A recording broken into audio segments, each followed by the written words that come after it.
My name is John Kimmick, and today I want to talk to you about what it means to be a champion. I've always had a drive to push myself higher, to push myself harder, to be the best at what I do. But the will to win only goes so far. I've learned wanting to win and being a champion are different things. Winning is something that can happen once and you're done.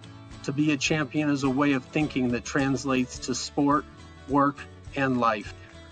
To quote one of my favorite athletes, Muhammad Ali, he said, "The fight is won or lost far away from witnesses, behind the lines, in the gym, and out there on the road long before I dance under those lights." This inspired me the very first time I read it. It means you can be a winner in a moment, but a champion mindset is for life. I remember the very first basketball hoop I ever got. Now, although I've never been any good at any ball sports, I remembered my dad giving me the option to lower it to whatever height I wanted. I wanted it high. I wanted to keep raising it, and this translates to the journey I would go on down my life. Although I'm no LeBron or Muhammad Ali, I've had a great run in sports, business, and life, and none of it has been guaranteed. It has all been a process of coming to my own through winning, losing, and learning in a lot of ways over a lot of years. What I'd like to share with you today is a few of the lessons I've learned along the way. The big lessons in my life didn't come from the medals that I won, or in this case, knocking out a poor soul from Canada at the World Championships. They came from the less exciting parts of training countless hours, like in this photo of my 21st birthday in Mexico, where I had the option to party, but my will to win and my drive was far more than anything else. The fight to get a win was worth more than the win itself. I learned that you have to develop a vision of who you can be in order to achieve it. Like in this photo when I won my first national team trials, I saw this day going how I wanted it to countless times before I made it come true. I learned that to enjoy the 2 seconds where my hand was raised as a victor meant it would take finding ways to overcome any obstacle that was in my way to have that hand raised again, even if it meant lifting in a cast with plates in my hand.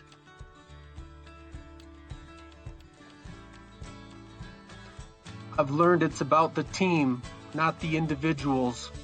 Even though I've fought in an individual sport, I've been empowered by those around me, and without their support, who knows what would have happened. Support from my family and loved ones allowed for moments like this when we won USA Taekwondo's Family of the Year award. And like this, where I won my first national championship and was awarded the Male Athlete of the Year. It's only fitting that my parents are holding this award because without them, there's no way it would have been possible. I've learned that you have to believe in yourself even when you don't have a reason to. I was 14 years old when I broke these 3 bricks and it scared the shit out of me, but the feeling I got after is something I'll never forget for the rest of my life. And it's sure a good damn thing my mom had me doing ab wheel crunches in my bear outfit for Halloween that year. It might seem like, oh, you had a great run in sports, so what? The truth is all of these lessons have led me to become a better businessman, father, husband, and friend.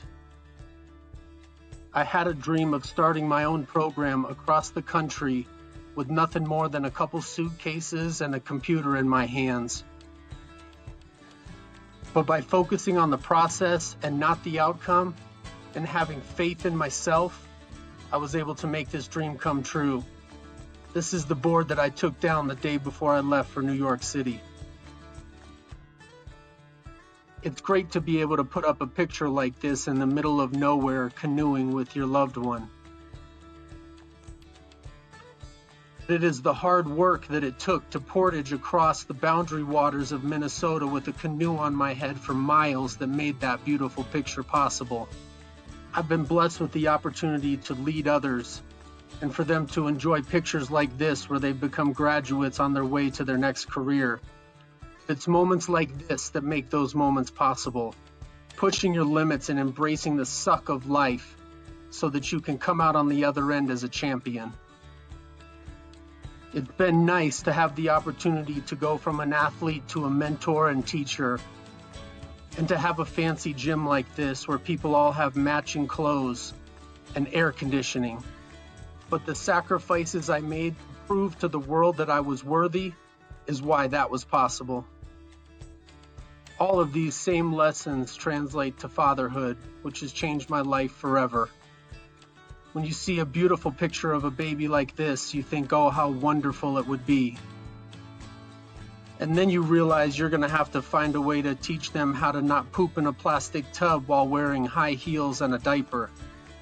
And as I sit here today in July of 2020 as a husband, a father of one with another on the way, a son, a brother, a friend, all of the lessons I've learned along the way are going to play a big part in the way the rest of my life unfolds. If it all seems like rainbows and butterflies up to this point, it's not. I face inner voices and fears every day that I have to battle, and I'd now like to share with you my plan for that, starting with my favorite quote. It is not the critic who counts, not the man who points out how the strong man stumbles or where the doer of deeds could have done better. The credit belongs to the man who is actually in the arena, whose face is marred by dust and sweat and blood, who strives valiantly, who errs, who comes up short again and again, because there is no effort without error or shortcoming. But who knows the great enthusiasms, the great devotions, who spends himself in a worthy cause, who, at the best, knows in the end the triumph of high achievement, and who, at the worst, if he fails, at least he fails while daring greatly, so that his place shall never be with those cold and timid souls who neither know victory nor defeat.